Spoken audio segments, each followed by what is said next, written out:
Welcome on to this channel, 12th standard and this video is for you. So 12th standard grammar அப்படிங்கிறது நம்மளுக்கு ரொம்ப கஷ்டமாக இருக்கும். So இந்த வீடியோஸஸ் எல்லாமே உங்களுக்கு என்னதாக இருக்க போகுது அப்படின்னா ஒவ்வொரு 1 மார்க்கையும் பற்றி எப்படி அட்டன் பண்ணலாம் அப்படிங்கிற ஒவ்வொரு விஷயங்களையும் பற்றி தான் பார்க்க போகிறோம். And this is the content 3 which is prefix and suffix அப்படின்னு சொல்கிற இது. ஸோ இது ஆஃபிக்ஸஸ் அப்படின்னு நம்மளுக்கு சொல்லுவாங்க. ஸோ இந்த ப்ரிஃபிக்ஸ் அண்ட் சஃபிக்ஸ்னால் என்ன அப்படிங்கிறது நம்மளுக்கு தெரிஞ்சிருக்கும். இது இன்னும் தெரியாதவங்களுக்கு கண்டிப்பாக தெரியணும் அப்படின்னு நான் நினைக்கிறேன். அதுக்காக தான் நான் ஃபர்ஸ்ட்லேருந்து நான் திரும்பியும் சொல்கிறேன். ஸோ ஃபர்ஸ்ட் ஒரு வார்த்தை அப்படிங்கிறது எப்படி அமையும் அப்படின்னு சொல்லலாம். ஸோ 3 பாகங்கள் மாதிரி ஒரு பென்சில் எப்படி கூர்மையானது ஒன்று ஃபஸ்ட்டு இருக்கோ, அதே மாதிரி எரேசர் எப்படி கீழே இருக்கோ, அது மாதிரி சென்டரில் யார் இருக்காங்களோ அவங்க தான் முக்கியமான வார்த்தை. ஸோ இந்த பென்சிலோட சென்டர் வார்த்தை தான் நமக்கு ரெஸ்பெக்ட் அப்படிங்கிறது. இது ரொம்ப முக்கியமான வார்த்தை. இதுதான் என்னென்னு சொல்லுவாங்கன்னா ரூட் வேர்ட். எப்படி ஒரு செடிக்கு ரூட் அப்படிங்கிறது ரொம்ப முக்கியமோ, அதே மாதிரி ஒரு வேர்டுக்கு ரூட்டாக இருக்கிறது தான் இந்த ரூட் வேர்டு அப்படின்னு சொல்லலாம். இதோடைய கூர்மையானதாக அதை மாற்றுறது தான் ப்ரிஃபிக்ஸ் அப்படின்னு சொல்கிற இந்த டிஸ் அப்படிங்கிற இந்த வார்த்தை. இந்த மாதிரி ஏகப்பட்ட ப்ரிஃபிக்ஸ் இருக்குது. அது மட்டும் இல்லாமல் சஃபிக்ஸும் இருக்குது. கடைசி இந்த வார்த்தையை மொட்டையாக முடிக்காமல் ஒரு ஸ்பெசிஃபைடாக ஒரு எரேசர் மாதிரி வச்சு முடிச்சிருக்காங்கல்ல, ஸோ அதே மாதிரி முடிச்சிருக்கிறது தான் இங்கே நம்ம சஃபிக்ஸ் அப்படின்னு சொல்கிறோம். ஸோ இப்போ ப்ரிஃபிக்ஸ் அண்ட் சஃபிக்ஸுக்கு பற்றி ஒரு சின்ன விஷயம் நான் சொல்லியிருக்கேன். அண்ட் இதை பற்றி அடுத்தடுத்து நம்ம பார்க்கலாம்.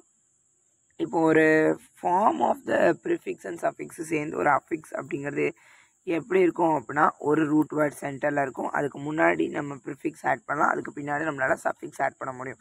இதுதான் அதுலேயே ஃபார்மேட்டாக இருக்கும். ஒன்று முன்னாடி ஒட்டணும், ஒரு வார்த்தையை ஒட்டணும் அப்படின்னா அது முன்னோட்டுன்னு சொல்கிற ப்ரிஃபிக்ஸ். பின்னாடி ஒரு வார்த்தையை ஒட்டணும் அப்படின்னா அது பின்னோட்டு, அதுதான் சஃபிக்ஸ் அப்படின்ட்டு சொல்லுவாங்க. மெத்தட்ஸ் அண்ட் டிப்ஸ் அப்படின்னு சொல்லலாம். So first type 1 and type 2. Type 1ல் உங்களுக்கு ஒரு வார்த்தையை கொடுத்துட்டு அதில் ப்ரிஃபிக்ஸை சூஸ் பண்ணுங்கள் அப்படின்னு சொல்லலாம், இல்லைனா சஃபிக்ஸை சூஸ் பண்ணுங்கள் அப்படின்னு சொல்லலாம். அதுதான் நம்மளுடைய டைப் 1. டைப் 2 என்னென்னா ஒரு ப்ரிஃபிக்ஸையோ ஒரு சஃபிக்ஸையோ கொடுத்துட்டு இதுக்கான வார்த்தையை சூஸ் பண்ணுங்கள் அப்படின்னு கேட்கலாம். இதுதான் 2வது டைப். இப்போ how to find this question, இந்த கொஷின் எப்படி கண்டுபிடிக்கலாம் அப்படின்னா அவங்களாவே கொடுத்துருவாங்க. ஸோ ப்ரிஃபிக்ஸ் இது பண்ணுங்கள், இந்த வேர்டு கரெக்டான choose the correct prefix for the given word அப்படின்னு கொடுத்துட்டு ஒரு வேர்ட் கொடுத்துருப்பாங்க. ஃபர்டிலிட்டி அப்படின்னா இன்ஃபர்டிலிட்டி, அப்போது அதோடைய ப்ரிஃபிக்ஸ் IN அப்படிங்கிறது. ஸோ அதெல்லாம் நீங்கள் ஸ்பெசிஃபை பண்ணணும். ஆன்சர் எழுதும்போது எப்படி எழுதணும் அப்படின்னா உங்களுக்கு ஆப்ஷன் ஏல இன் இருக்குது அப்படின்னா ஆப்ஷன் ஏவை போட்டுட்டு இன்ஃபர்டிலிட்டி இந்த மாதிரி நீங்கள் எழுதணும். அப்போ தான் அவங்க ஆன்சர் கொடுப்பாங்க. ஸோ இந்த மாதிரியே எழுதுங்க. ஸோ ரொம்ப நல்லாவே இருக்கும். ப்ரிஃபிக்ஸ்னால் ப்ரிஃபிக்ஸ் போட்டு அதை அண்டர்லைன் பண்ணுங்கள். இன்னுன்னா இங்கே இன்னும் நான் அண்டர்லைன் பண்ணிக்கிறேன். இது எல்லாமே உங்களுக்கு யூஸ்ஃபுல்லாக இருக்கும். கொஷின் கண்டுபிடிக்கிறது ரொம்ப ஈஸியாக இருக்கும். அதுக்கடுத்து என்ன பண்ணலாம் அப்படின்னா இன்னொன்று இது எப்படி கண்டுபிடிக்கலாம் அப்படின்னா நீங்கள் அடிக்கடி வார்த்தைகள் மோஸ்ட்லி புக் பேக் மட்டும் பாருங்கள், அதை ரீட் பண்ணிவிட்டு போங்க.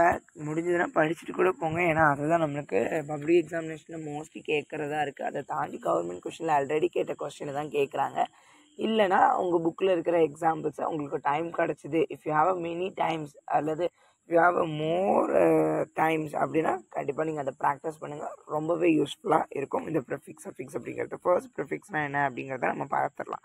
So prefix of the first syllable like non re அப்படின்ட்டு போடுறது, அதாவது முன்னால் ஓட்டுறது முன்னோட்டு அப்படின்னு சொல்லலாம். Pre plus view preview. அப்போ ஃபர்ஸ்ட் லுக் முதல் பார்வை அப்படின்னு சொல்லலாம். இப்போ இங்கே லுக் அப்படிங்கிற வார்த்தைக்கு முன்னாடி ப்ரீன்னு இருக்கனால ஃபர்ஸ்ட்னு அர்த்தம். அப்போ ஃபர்ஸ்ட் லுக் அப்படிங்கிறது காமிக்கிறதுல பார்வை அப்படிங்கிறதோட முதல் பார்வை அப்படிங்கிறது வேறு அப்படின்ட்டு ஒரு சென்டென்ஸை ஸ்பெசிஃபை பண்ணி சொல்லுது அப்படின்னு சொல்லலாம். இந்த ப்ரிஃபிக்ஸாக இருந்தாலும் சரி சஃபிக்ஸாக இருந்தாலும் சரி. ஸ்டார் அப்படிங்கிறது சூப்பர் ஸ்டார் அப்படின்ட்டு இங்கே சொல்லியிருக்காங்க.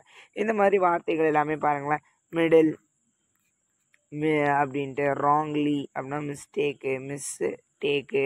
இப்போ மிட்டு வே, நான்னா நான் சென்ஸ். அப்போ சென்ஸுங்கிற வார்த்தைக்கு முன்னாடி போட்டிருக்கிறது ப்ரிஃபிக்ஸு. அதே மாதிரி ஓவர் அப்படின்னு சொல்லுவோம். ஓவர் லுக் அப்படிங்கும்போது லுக் அப்படிங்கிறது நம்மளுடைய ரூட் வேர்ட், அதுக்கு முன்னாடி நம்ம ஜாயின் பண்ணியிருக்கிறது நம்மளுடைய ப்ரிஃபிக்ஸ். இதே மாதிரி தான் ஒவ்வொன்றுமே நம்மளுக்கு இருக்குது. ஸோ இதில் நம்ம ப்ரிஃபிக்ஸ் பற்றி பார்க்கலாம், அடுத்த வீடியோவில் நம்ம சஃபிக்ஸ் பற்றி பார்க்கலாம்.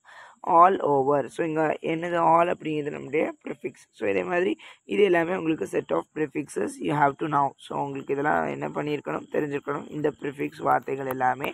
ஸோ இதை தெரிஞ்சு வச்சுக்கிட்டிங்கன்னா உங்களால் ஈஸியாக உங்களால் கண்டுபிடிக்க முடியும். இது எல்லாத்தையுமே வாசித்து வச்சுக்கணும். ஸோ இங்கே டிஸ்கார்னர் அப்படிங்கிறது ரொம்ப முக்கியம், அண்ட் மிஸ்மேனேஜ் அப்படிங்கிறது ரொம்ப முக்கியம், இன்னோடபிள் அப்படிங்கிறது இம்பார்ட்டண்ட், அண்ட் பீஃப்ரெண்ட் அப்படிங்கிறது இம்பார்ட்டன்ட். பிகாஸ் இவங்க எல்லாமே கொஞ்சம் டிஃப்ரெண்ட்டாக இருப்பாங்க, அடிக்கடி கேட்குறதாகவும் இருக்கும். இன்பேஷன் அப்படிங்கிறது ரொம்ப முக்கியமானது. இங்கே இது எல்லாமே நம்மளுடைய ப்ரிஃபிக்ஸஸ் தான்.